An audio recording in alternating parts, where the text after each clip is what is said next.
నమస్తే welcome to of the record. Tirupati MLA touch me not అన్న చందంగా ఉంటున్నారా?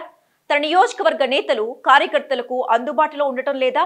ఎక్కడికి వెళ్లాలన్నా ఎవరిని కలవాలన్నా ప్రతి దానికి ఓ లెక్క ఉందన్న ప్రచారం ఆయన మీద జరుగుతోందా? ఇంతకీ తిరుపతి ఎమ్మెల్యే ఎందుకు ఆ విధంగా ప్రవర్తిస్తున్నారు? What's the story?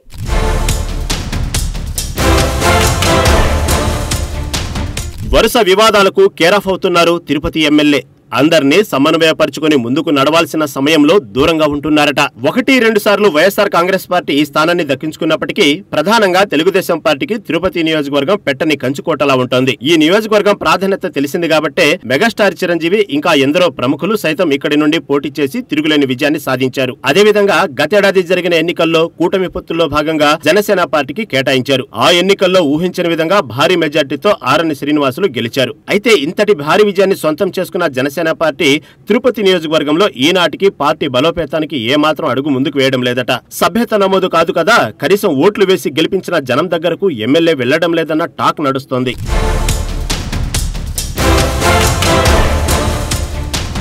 ఇక తన దగ్గరకు వచ్చిన ప్రజల సమస్యలపై సానుకూలంగా స్పందిస్తారా అంటే అది కూడా పొరపాటే. సామాన్య ప్రజలే కాదు, కాంట్రాక్టర్లు, కార్యకర్తలు, స్థానిక నేతలు, అధికారులు ఇలా ఎవరు వచ్చినా లాభం లేదట. ఎందుకంటే తనకు ప్రయోజనం ఉందా లేదా అన్నదే శ్రీనివాసులు ఆలోచనగా చెబుతున్నారు స్థానికులు. ఇంకా ఓపెన్ గా చెప్పాలంటే గత ఎన్నికల్లో తాను 100 కోట్లు ఖర్చు పెట్టానని ఆ మొత్తం తిరిగి రాబట్టుకోవాలంటే ఇవన్నీ చేయక తప్పదని చెబుతున్నారట.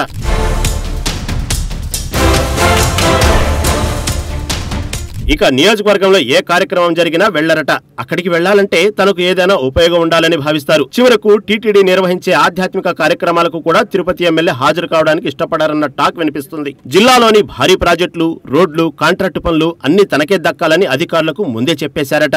ఇటీవలే పలమనేరు హైవే సంబంధించిన 72 కోట్ల విలువైన రోడ్డు పనులు ఈయనకు సంబంధించిన సంస్థకే కట్టబెట్టినట్లు ప్రచారం జరుగుతుంది. అంతేకాదు పార్టీలో కింద స్థాయి నామినేటెడ్ పదవుల కోసం ఆరులు చేస్తున్న కార్యకర్తల నుంచి అంతో ఇంతో ముట్టిన తర్వాతే సిఫార్సు చేస్తున్నట్లు జనసేన కార్యకర్తలే ఆవేదన వ్యక్తం చేస్తున్నారట.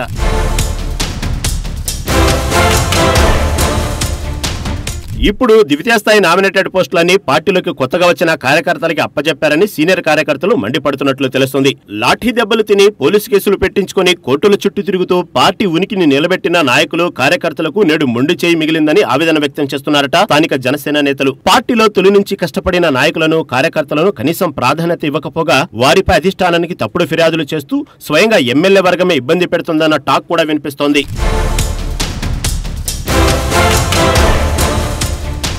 పార్టీని నమ్ముకుని ఎన్నేళ్లుగా ఉన్న డాక్టర్ పసుపులేటి హరిప్రసాద్ రాష్ట్ర హస్తకళల చైర్మన్ గా నియమించబడగా శ్రీకాళహస్తిలో ఆలయ చైర్మన్ పదవిని అక్కడి ప్రముఖులందరూ ఆశించగా అందరినీ కాదని కొట్టే సాయి ప్రసాద్ కు కట్టబెట్టారట. గతంలో అక్కడి సర్కిల్ ఇన్స్పెక్టర్ అంజు యాదవ్ దగ్గర దెబ్బలు తిని పబ్లిసిటీ అయిన జనసేన కార్యకర్త కొట్టే సాయి ప్రసాద్ ఈ పదవిలో కూర్చోగా తిరుపతిలో పగడాల మురళి అనే కార్యకర్తకు అదే కాళహస్తి ఆలయంలో బోర్డు సభ్యుడిగా అవకాశం ఇచ్చారు. తిరుపతి గంగమ్మ గుడి ఆలయ చైర్మన్ గా ఆశించిన జనసేన పార్టీ నాయకుడు మధుబాబుకు మొండి చేయి చూపించారు. గంగమ్మ ఆలయంలో బోర్డు సభ్యులుగా జనసేన తరపున ఎన్నికైన వారంతా కొత్తగా పార్టీలోకి అడుగుపెట్టిన వారట.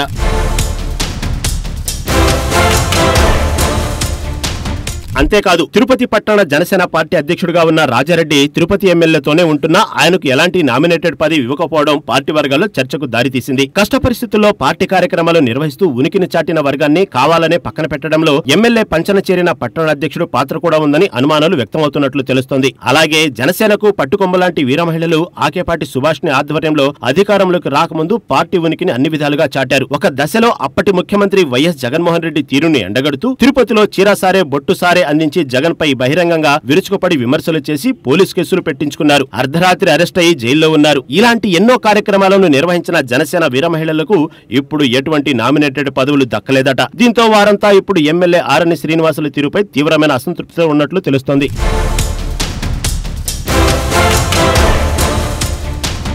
మరో మహిళ కీర్తన రాష్ట్ర అధికార ప్రతినిధిగా తిరుపతి మహిళలతో సంబంధం లేనట్టుగా సోషల్ మీడియాకు, టీవీలలో డిబేట్లకు పరిమితమయ్యారు. ప్రస్తుతం ఈ వీర మహిళలు ఉన్న 10 మంది కూడా ఒకరిపై ఒకరికి నమ్మకం లేకుండా ఆరోపణలు చేసుకుంటూ సమన్వయం లేకుండా గూడుపుఠాన్ని నిర్వహిస్తున్నారు. ఈ వీర మహిళల అనైక్యత కారణంగా పార్టీ పరువు బజార్న పడే పరిస్థితి ఎదురవుతుంది.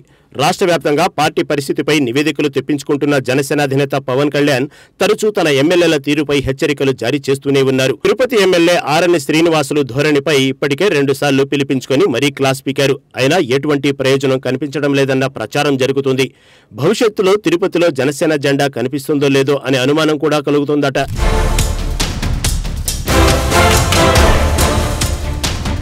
నిన్నటి రోజునే శ్రీకాళహస్తిలో ఆలయ పాలకవర్గం ప్రమాణ స్వీకారంలో పాల్గొన్న మంత్రి నాదెళ్ల మనోహర్ కూడా తిరుపతిలోని జనసేన పార్టీ వ్యవహార శైలిపై తీవ్రంగా హెచ్చరికలు జారీ చేశారు. తిరుపతి జనసేన వీర మహిళల పరిస్థితి వివాదాస్పదంగా ఉందని, వారి తీరు మారాల్సిన అవసరం ఉందని హెచ్చరించారు. ఇప్పటికైనా తిరుపతి ఎమ్మెల్యే తన తీరు మార్చుకోకపోతే నియోజకవర్గంలో పార్టీ ఇబ్బంది పడటం ఖాయమంటున్నారు జన సైనికులు.